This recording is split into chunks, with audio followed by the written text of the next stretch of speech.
how to do a really quick and fast quilted pillowcase on your long arm. Yeah. And I think I timed it out without the hemming part of it, which you probably could still throw it in. You're looking at about 20 minutes or less. That's awesome. On each one. If you're doing a ton at one time, you could get them done a lot faster too. Yeah, a ton at one time, or if your pattern is more simplified. True, It'll go down a lot faster. Yeah, I did something a little bit more intricate. So again, don't forget to subscribe to our channel. So it's right down there at the bottom right-hand corner. After you click on that subscribe button, make sure you click on the little bell that shows up so you can get notified whenever we post new videos or whenever we go live here at After Hours. Yay! Yeah, so speaking of making pillowcases, I thought my question today could be, how many of you have made a pillowcase on your long arm or your domestic machine? Like, I've never made a pillowcase. I have. Oh, you have? I've made a pillowcase on the domestic machine. I've never made one on the long arm before. Yeah, so having one stitched out with a design pillowcase, not just a simple like sheet to sheet, but like actual design. How many of you guys done that? So while we're going over there, put your answers in the comments. I can't wait to see. And we're going to go over and see what Corey stitched out already to show you, and then we're going to show you how to do it, and then come back and give you some alternative ideas. Okay, well, let's head over to the machine. We are without our camera woman tonight, so I've got the little control panel. So let's head over to the machine, and let's take a look at what we have been working on. And so this idea was actually brought to me by Linda Taylor. She called me and said, "Hey, Corey, you should show this on your show.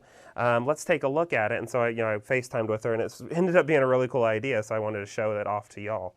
Yeah, so you can do one or you can do multiple. So she was doing like 4 or 5 at a time, knocking them out for grandkids and friends. And we was like, okay, we're going to make one for Corey and Diana.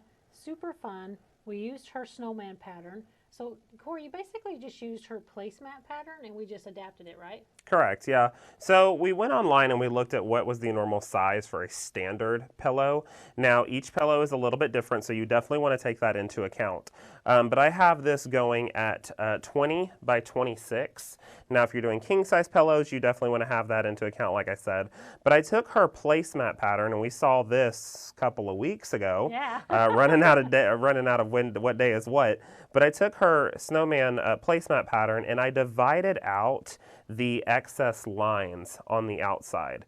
And I just wanted to do this inner portion, and then I wanted to leave a little bit of extra space right here to use the text feature on my machine to put on the text. And now this is just fleece. I went over to the store and got this across the street. This straight fleece, 1 layer. This is just pinned to the leaders themselves right here, so just 1 layer. And we stitched the beautiful design right here. Diana went with a denim variegated to do little blues and darker blues and light blues. I went with a white so I could only see basically like a faux quilting design, more or less. And you'll get to see that at the end. Yeah, you'll get to see both of them. So mine's already done over here on the left-hand side. Hers is right here. So you're gonna quilt whatever design you want in your little rectangular space right here. Once it's quilted, then you're going to take some type of fabric. If you want to do fleece again, we're going with 100% cotton for the backing per se. And we're going to lay it pretty side down, okay? So what I'm doing here is just taking this beautiful fabric, pretty side down, laying it right over the top here. Place that right underneath the foot so it's not in the way. And I've got plenty of extra, so I'm just going to put that off to the side a little bit there, and I'll hold it while the machine's going. And once those pretty sides are together, we're going to stitch, double stitching. We're going to do basically, think of it more or less like a C, but like just with a straight line on the left-hand side. So I don't know, what would you call that? Looks like a staple almost. But it's going to end up stitching from here, and it's going to go all the way across, down the side, over this way, stitching backwards, and going back this direction. So it's going to be in a double stitching line, but this side is going to be open so we can flip it inside out, have a beautiful pillowcase, and we can hem the edge and we're ready to go. So these are super, super quick. Biggest thing is just making sure that you have these pretty designs already stitched first, then you're going to take this fabric right side down and lay it right over the top. And while he's doing that, just a few tips when we were using the fleece. You just want to have extra clamps for that side to kind of pull that out a little bit. Yeah, just in case. Sometimes it gets a little iffy on you. So you can do fleece, you can do minky, you can do 100% cotton both ways. We'll show you how to do that as well, kind of give you a demonstration of that. So I'm going to go and have my machine stitch these lines for me. Now I have a computerized machine, but you can definitely do this hand guided. Oh yeah, for sure. So I'll pull those up, stitch down. And some machines are a little iffy right to left, so if you need to slow down your machine or take it, you can definitely do that. But it's gonna go stitch these lines, and then once it gets all the way to its ending point, gonna head down and finish off the stitching. But Diana, this is super, super fast. If I took out the talking time, we'd be done almost by now. Yeah, it's super fast. Super fast. Easy. And like we were talking about, you can use a very simple design. Oh yeah. You can do smaller ones for like maybe kids. Right. And you could take the design, trim it up, and put the name anywhere you want. Mm-hmm. You know? I mean, you could take this, or you could go, like there are types of, what am I talking? There are already pre-made pillow forms that are perfect squares. Oh, yeah. You could kind of take this the same idea way, and you could have a bunch of different beautiful holiday pillows. Yeah. You could switch them out.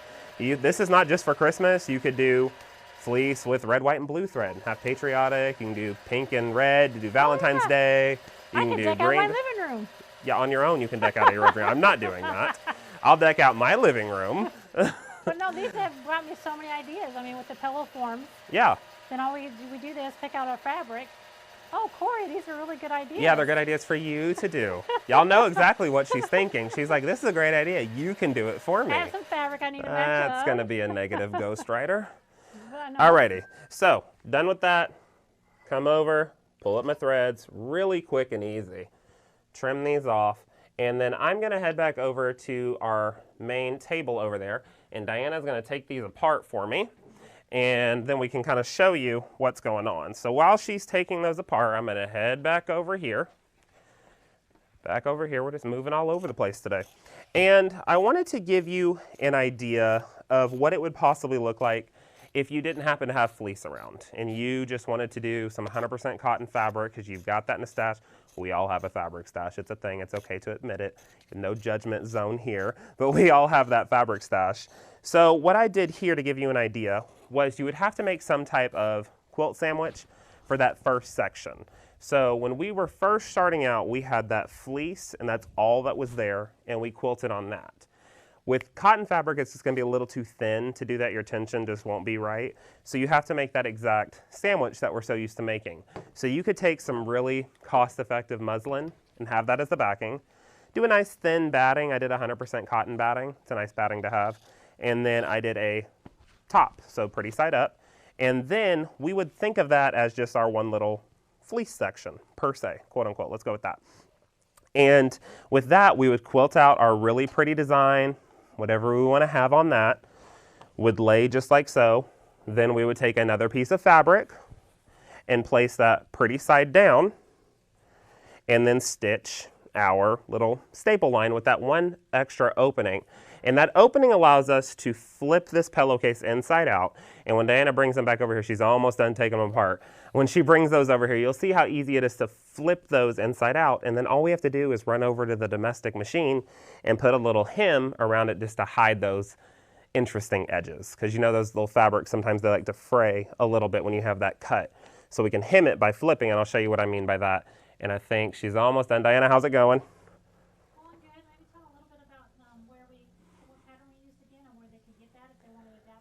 So this pattern, yeah, really good. So this pattern was coming from, this was a digital one, and this came from Linda V. Taylor, fancybluefox.com.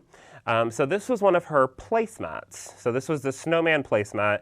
And the way the Snowman Placemat is initially designed is it looks like a rectangle, but it has little divots in the four corners. So that kind of makes it more of a placemat look. So I took those lines completely out, and then I went through and did that straight line stitching on my own. I just kind of programmed that in. Oh, look at that. Like being on the fly, trying to get it all That's kind of cut. how it works. Oh, this is so cute. You want to cut that off? And then... oh, she wants me to cut it. Oh, great. So if I break it, it's my fault. All right, great. So taking this through. It's not perfectly square right now, but it gets Oh, no, it all gets done real quick. But this is just showing you something real fast, easy to do. Scissors, it made it really fast coming off that machine. Okay. Alrighty. So this one's Diana's, and this one's mine. Do you want to do yours? Yeah. Okay. So we're gonna, let me move. I thought I was pulling up the green fabric. I was like, that's not the color I chose. All right, so we'll flip this. Well, see, it's just one layer, like you were talking about. Yeah, just one little layer of fleece. Just one layer, and then the fabric. So you get to flip this inside out, and there's some cuts of fabric that I'll have to do because yeah. right now it's a little much, but doing it on the fly live for you. Oh, this Oh, is this so is cute. I like this. So this one was mine. Probably hard to see on camera, but I did a white thread, and I have that Snowman Placemat. Probably, like I said, a little harder to see. Look at yours. This is so cute. That's cute. I went with, like I said, more of that traditional white on white, so it's something you really have to take a look at. Yeah. Diana went with colored thread, but you could definitely see that beautiful snowman design. Have her name down here at the bottom. Let me take mine or yours? Yeah, I'll take mine do up. both. Okay. Well, so they can see what the white on white and then a variegated look would look too. Because I just went with variegated. So this one is mine. Don't know if we can see much of it. Yeah. Looking good there. Alrighty. Yep. So something. So just a nice little white on white. When you have that shadowing and that pillow in there to really be able to be seen. And then this one is that variegated look. A little bit higher. There we go. Oh, that looks super good. We'll model so super slow little modeling. But what this is a really just simple, fast project to do for grandkids, yourself, the house. You know, super fun, easy Christmas gifts too. Easy Christmas gifts. If you're thinking of one, something you need, maybe especially more cost effective too. Very much so. You don't want to get out of the house too much. Get you some fleece, flannel, regular, just like he was talking about. Yeah, make it a little simple, whatever you want to do. Whatever you want to do. Quick, easy. Computerized, super easy, fun, hand-guided. You can make it your own thing, design, put your special touch on there for your grandkid or your kid, or you know, it's awesome. And then I just want to show real quick what I meant by hemming per se. So with this one, once it's completely flipped inside out, you're gonna flip those. I guess I can't turn it that way, but these edges that you have that are raw edges at that, you can just flip that in, maybe about 1/4 of an inch, maybe a half if you want to. And that just gives you that nice, beautiful finish design. And you go on that domestic machine, just do a straight line stitch on that. And that gives it its finished hem and you're done. Oh, and then you throw a pillow in it and call it a day. Yes. Oh, I got so many ideas is cute. now. I like mine. Yeah. I like yours too. Fun, fun, fun. So yeah, that was super easy. Not a whole lot to that, but we wanted to show you how fast you can make a simple pillowcase. Now granted, we already had the design stitched out, so that's why I'm calculating about 20 minutes. Yeah. We'll give you that. Yeah, depending on the design. Oh yeah, of course. If you did a simple meandering, or if you were just putting like stars and loops or something in there, it'd be a lot faster. The snowman, the detail, the wording took a little bit longer. Right. But I mean, you could put on, depending on what size frame you have, all the way across. A ton. I think when Linda sent me the picture, she did 108 wide. Yeah, and they're like ding, ding, ding, ding. She had them all the way down, and she was rolling, and she had a ton of them. Yeah. And when she laid the fabric, I believe, I might be wrong, but every now and then she switched out that backing fabric, so they'd all be a little different. Yep, she did. So she had some like Grinch on some, then she had some more, you know, like maybe poinsettia, or for the older kids, and then stuff for the little kids. Yeah, so you could switch them up if you wanted to have something like action figure fabric on one, or like trees on another, because that's just kind of what that person likes. Yeah. It's easy. You just cut out that piece, lay it on that section, and you're done with that one. Exactly. I think that's super cute. Cool, easy. I can't wait to go throw this in the guest room. I know, right? Love it. Well, Diana, do you have anything else in your notes? No, I'm excited about next week. Oh, yes. So make sure you tune in live with us next Thursday, 7 p.m. Central Standard Time here at After Hours. We will be taking a field trip outside of the studio here at After Hours, and we will be going to Diana's home. So we will be in the kitchen. Cookies will be pre-made, and we're going to design little quilt blocks with icing. So we want to design quilt blocks with you. So yes. It'll be super fun. We might even have you pick a couple, and we'll have to be, ooh, that would be fun. Oh, no. No. There's nothing like Googling on the fly, let me tell you. Anyway. All righty. Well, thank you all so much for joining us. We will see you next Thursday at Diana's house at 7 p.m.